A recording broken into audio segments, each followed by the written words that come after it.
Halo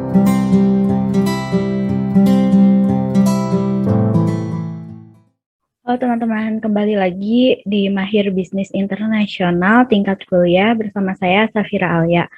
Pada kesempatan kali ini saya akan menjelaskan tentang logistik dan manajemen rantai pasokan, yaitu SCM atau Supply Chain Management.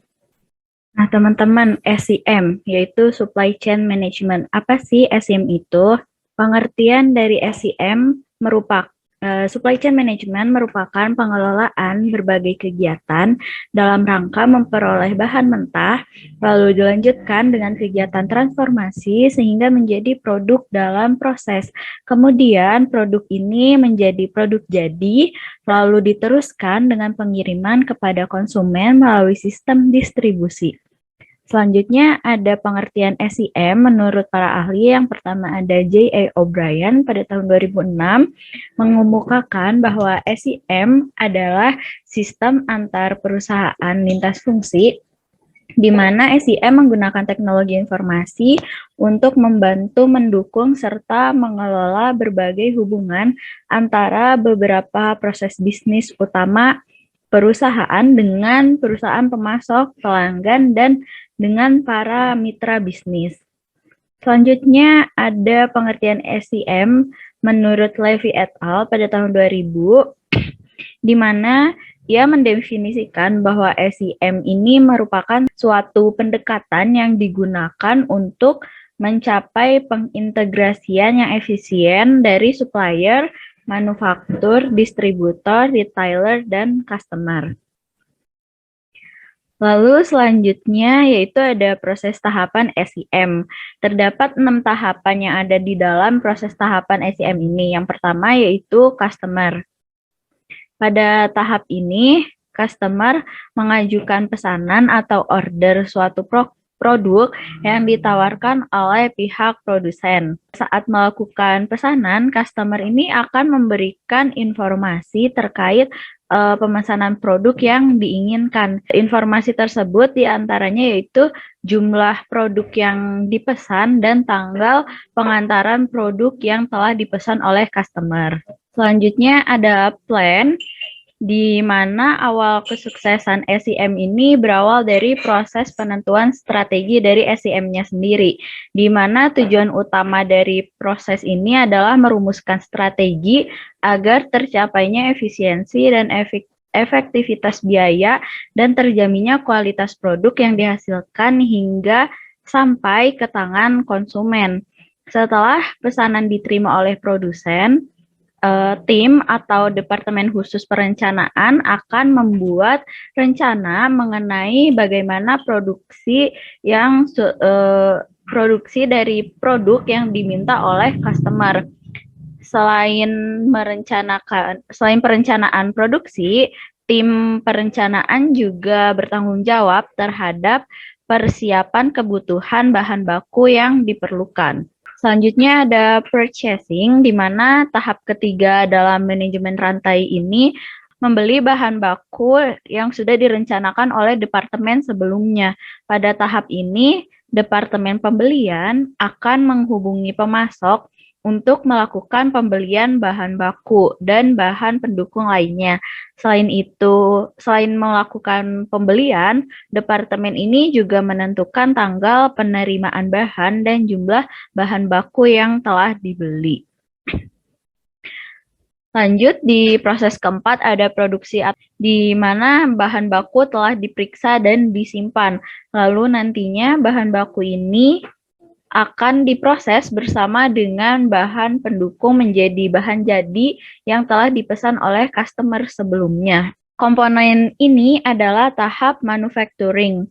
Manajer SCM melakukan penyusunan jadwal aktivitas yang dibutuhkan dalam proses produksi, uji coba produk, pengemasan, dan persiapan pengiriman produk.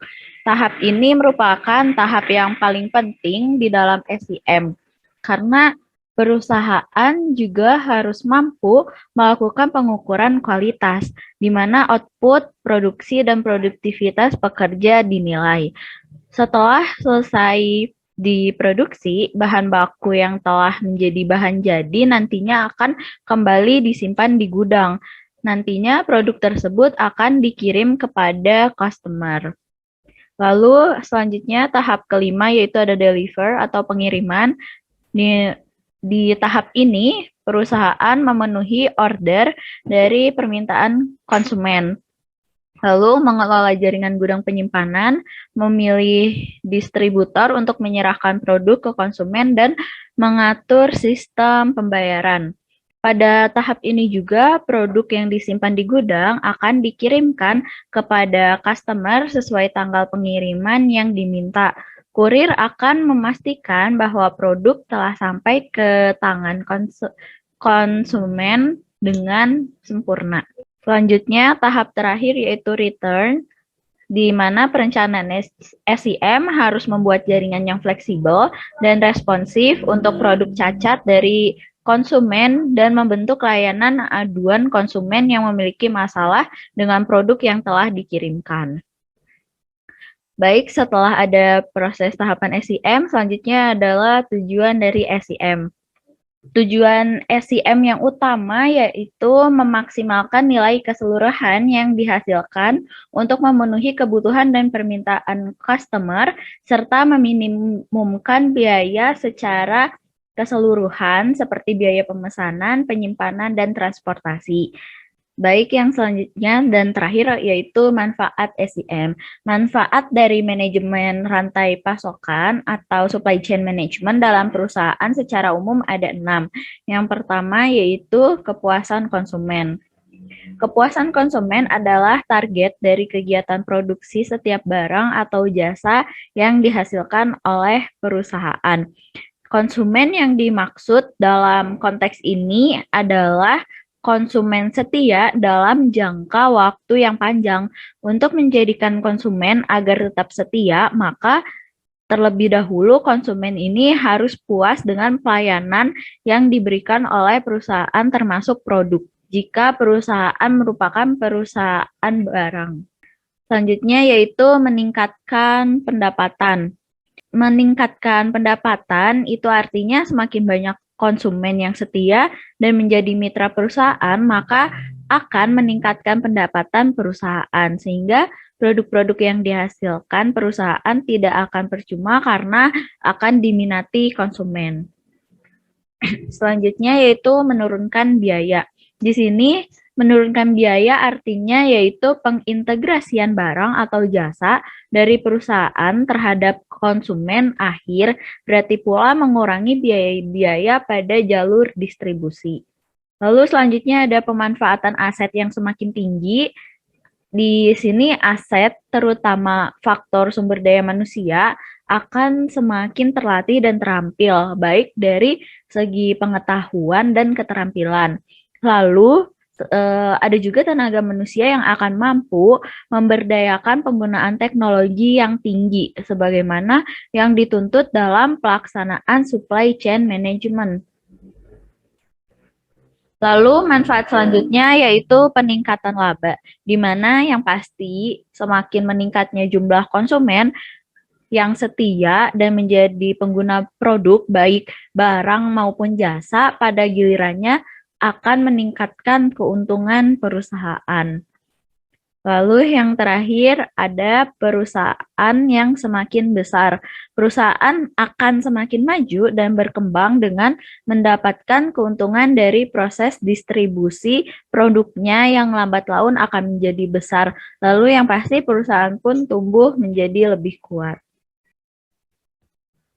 Baik teman-teman, sekiranya cukup sekian materi yang bisa saya sampaikan. Mohon maaf bila ada kesalahan dan kekurangan. Terima kasih. Wassalamualaikum warahmatullahi wabarakatuh.